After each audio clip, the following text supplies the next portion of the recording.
द्रौपदी ने आकर के चरणों में प्रणाम किया भीष्म जी के।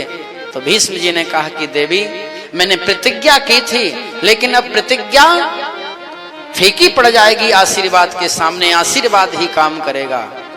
तो प्रणाम करने से आयु बढ़ती है। अभिवादनशीलस्य नित्यं वृद्धोपि सेविना चत्वारि तस्य वर्धन्ते आयुर विद्या। विद्या बढ़ती है, यश बढ़ता है और बल बढ़ता है। इसलिए भगवान ने आदर्श दिखाया है कि हम लोग प्रातः काल अपने गुरुदेव के चरणों में, जहां भी गुरु प्रातः काल मिल जाएं, माता पिता के चरणों में प्रणाम करें। और समय की गति बड़ी विचित्र होती है, यदि ये नहीं है तो इनकी छवि तो तुम्हारे हृदय में है ही ना, उसको जरूर उठ करके प्रणाम करो।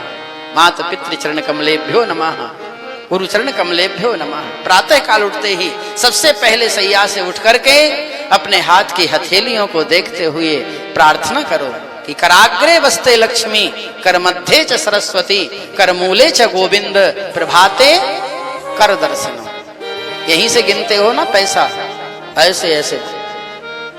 एक भगत जी थे, बोले महाराज जी कथा में बैठते हैं तो नींद बहुत आती है।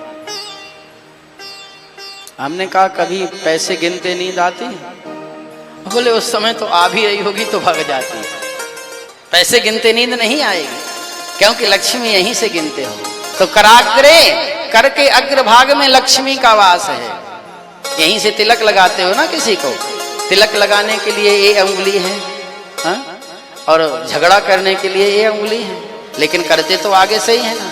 तो कराग्रे वस्ते लक्ष्मी, कर मध्य, करके इस मूल भाग में यहाँ सरस्वती विद्या का वास होता है। कराग्रे वस्ते लक्ष्मी, कर मध्य च सरस्वती, कर मूले च गोविंद। इसीलिए यहाँ रक्षा विधान बांधते हैं। एन बद्धो बलि राजा दानवेंद्रो महाबला, तेन त्वाम अनुबंधामी रक्षे माचल माचल। तुम्हारी रक्षा के लिए यहाँ ये रक्षा विधान बांधा गया है। करमूले च गोविंद प्रभाते कर दर्शनम। सबसे पहले अपने हाथ की हथेलियों को देखो और इसके बाद पृथ्वी देवी को प्रणाम करो। समुद्र वसने देवी पर्वत स्तन मंडले, विष्णु पत्नी नमस्तुभ्यम पाद स्पर्श क्षमस्व में। और फिर माता पितृ चरण कमलेभ्यो नमः, गुरु चरण कमलेभ्यो नमः। फिर जाकर के अपनी नित्य क्रिया में लगो। ये रोज करोगे तो बहुत आनंद आएगा। आयुर विद्या यशोर बलम, प्रात काल उठ के रघुनाथा, मात पिता गुरु नावहि माथा। क्यों ना माथा नवाया? ऐसे नहीं, अब वो परंपरा चल गई ना महाराज, अब ज्यादातर घुटनों से ही पैर छूने लगे, ठीक है। लेकिन हमारे यहाँ कहते हैं कि यदि आपसे बड़े हैं जिनके आप चरण छूते हैं तो सिर को उनके माथे चरणों में रखो।